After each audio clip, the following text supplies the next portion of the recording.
Hello everyone, কেমন আছো তোমরা? আশা করি তোমরা সবাই ভীষণ ভালো আছো। আর আমিও খুব ভালো আছি। আর চলে এসেছি পার্ট 2টা নিয়ে। এর আগের ব্লগে তোমরা দেখেছো পার্ট 1 এতটাই বড় হয়ে গেছিলো ভিডিওটা যে আমি পুরোটা দিতে পারিনি, তাই একটু ভাগ করে দিলাম। তোমাদেরও দেখতে ভালো হবে, ভালো লাগবে আর কি।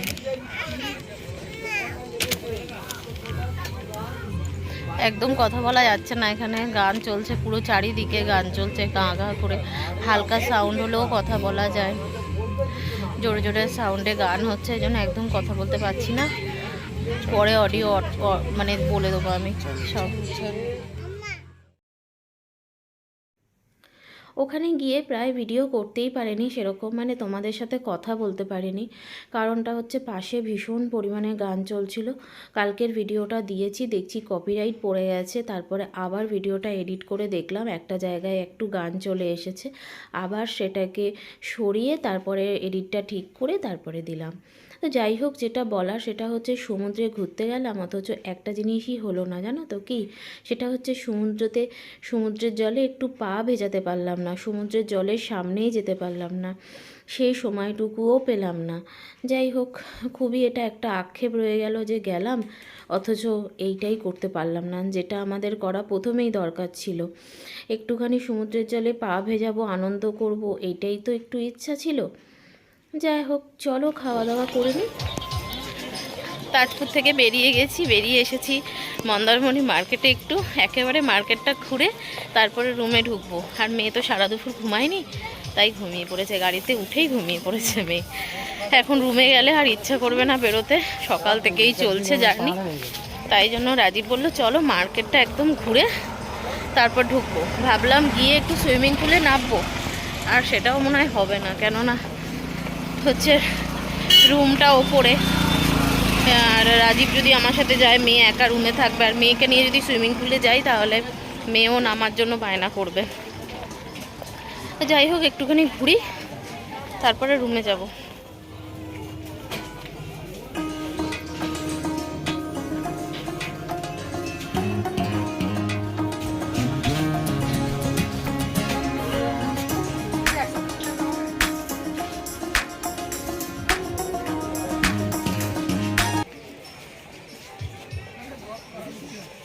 ভাল লাগছে। এই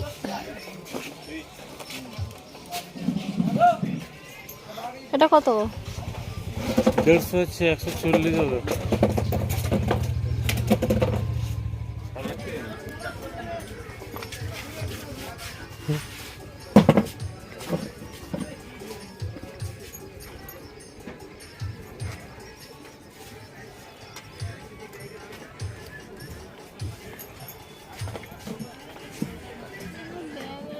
ভালো। চুলটা কি অবস্থা!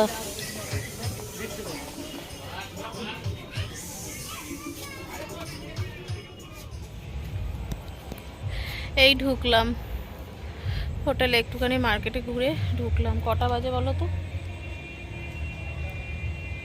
6টা 10। আয় দেখো মেয়ে, বাচ্চাদের অ্যাক্টিভিটিগুলো রয়েছে, বাবা না আসলেও খুব মজা করতে পারতো।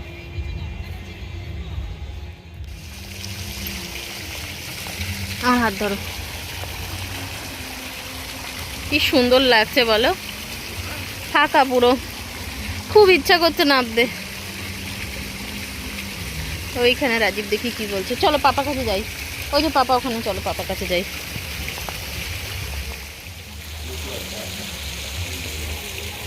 আচ্ছা তোমাদের বলি, হোটেল রিসর্টটা এতটাই সুন্দর, আমি এই প্রথমবার আসলাম। আর মন্দারমণিতে আমার কিন্তু আসা প্রায় অনেকবার, আমি জানি না হিসাব করে আমি তোমাদেরকে বলতে পারবো না কতবার, ঠিক আছে? তাই রাজীবকে আজকে বললাম যে এতবার এসেছি, নানান রকম হোটেলে থেকেছি, এমন না যে একটা হোটেলেই বারবার ছিলাম। হয়তো এক এক সময় বা এই যাবি না ওদিকে, এক এক সময় হয়তো বাধ্য হয়ে থাকতে হয়েছে, সেটা আলাদা কথা। আর ওই দেখো সমুদ্রটা দেখা যাচ্ছে, একদমই সমুদ্রের পাশে। আর এই হচ্ছে আমাদের রিসর্টটা।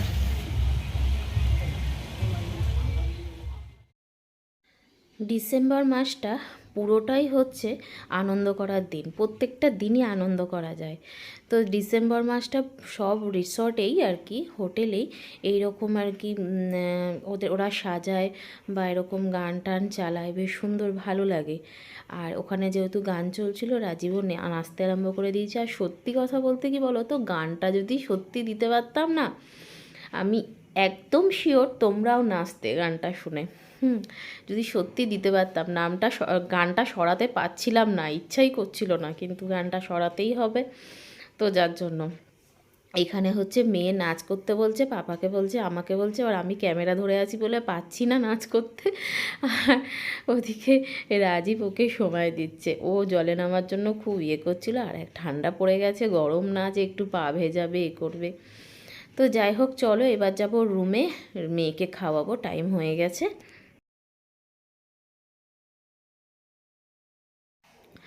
আমি জানি না আমার ভিডিও সবার কাছে পৌঁছায় কি না, কেননা মাঝে মাঝে আমি আমার ভিডিওতে দেখি কোনো ভিউজই আসে না। তো এক এক সময় আমি দেখি আমার যারা চেনা পরিচিত তারা বলে তোর নোটিফিকেশানই আমরা পাই না, তার জন্য দেখতেও পারি না। তো জানি না নোটিফিকেশানের প্রবলেম কি না। যদি এরকম তোমরা আমার ভিডিও না দেখতে পারো, তাহলে একটাই রিকোয়েস্ট করব যে আমার চ্যানেলে গিয়ে একটু ভিডিওটা দেখে নেওয়ার জন্য, কেননা তোমাদের সাপোর্ট ছাড়া কিন্তু আমি কোনোদিনই এগাতে পারবো না। কালকে দীঘা থেকে গিয়ে মেয়ের জন্য দু একটা খেলনা কিনেছি। সত্যি কিছু কেনার মতো কিছু নেই। যদি মানে একবার দুবার আসা হয় তাহলে হয়তো কেনা হতো। অনেকবারই আসা হয় দীঘা, মন্দারমণি আমাদের মোটামুটি, যার জন্য বারবার তো আর কিছু একই জিনিস কেনা যায় না। তো ওই খেলনাই নিয়েছি। এইটা হচ্ছে তোমার এরকমভাবে ছাড়লে আর কি ঘোরে, লাইট জ্বলে, এর মতো জানবে হয়তো তোমরা। আর এই একটা গাড়ি কিনেছি, এটা চলবে, লাইটিং হবে, ব্যাটারি নেই বলে চালিয়ে দেখাতে পারছি না। বাড়িতে গিয়ে নিশ্চয়ই দেখাবো। ব্যাটারিটা লাগিয়ে, এখানে ব্যাটারিটা লাগায়, এই নিয়েছি। আর বাবানের জন্য যেটা নিয়েছি, মানে নেওয়ার কিছু নেই সত্যি কথা, বাচ্চাদের সব জিনিস। বাবান তার এখন ওইগুলো নিয়ে খেলবে না। তবে বাবানের আগের বার একবার এই একটা জিনিস অর্ডার, খুব জেদ করছিল, কি বলো বাবুটাকে, আর এই চৌকো মতো সেই কালারগুলো মেলাতে হয়, খুব করেছিল। তো ওটাই কেনা হয়েছে। তবে এই মুহূর্তে পাওয়া যাচ্ছে না, ওটা কোথাও ঢুকে গেছে নাকি ওটা হোটেলে ফেলে দিয়ে এসেছি, বুঝতে পারছি না। এই আর এখন যে গেলাম মার্কেটে, মেয়ের জন্য একটা খরগোশ কিনেছি, খুব ভালো লাগলো দেখ। এইটা একটা কিনেছি। আর ও এই যে বলটা নিয়ে বসে আছে, এই বলটা কিনেছি। আর এই যে এই ব্যাগটা কিনেছি আমি, দেখছি ভীষণ এই ব্যাগটা উঠেছে আর আমার খুব ভালো লাগছে, খুব দেখতে পাচ্ছি, তার জন্য একটু শখ করে কিনলাম। ঠিক আছে, এই কিনেছি, আর কিছু নেই। এসে একটু ফ্রেশ হয়ে বসলাম, বাইরে গা গা করে গান চলছে, আশেপাশে সব রিসর্টেই গান হচ্ছে। আমার ফোনে একদম চার্জ নেই, 15% চার্জ। এখন আমি ফোনটা চার্জে দেবো আর আমি চুপচাপ একটু শোবো, ততক্ষণ আসছি, আবার চার্জ দিয়ে আসছি তোমাদের সাথে কথা বলতে।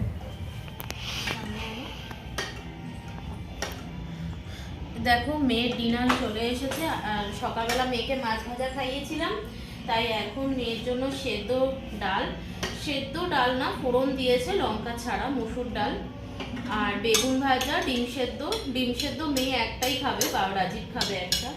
আর ভাতটা একটু ভালো করে বয়েল করে নিয়েছি। মেয়েকে খাইয়ে নিই, তারপরে তোমাদের সাথে শেয়ার করব আমরা কি ডিনার অর্ডার করলাম। এই বলটাও কিনে দিয়েছি। আজকে হচ্ছে দেখালাম তোমাদের, তো ওইটা নিয়েই আর কি একটুখানি কি করব ঘরে। ওরকে খাওয়ানো দাওয়ানো হয়ে গেছে, খাওয়ানো দাওয়ানোর পরেই সাথে সাথে ঘুম পাড়াই না।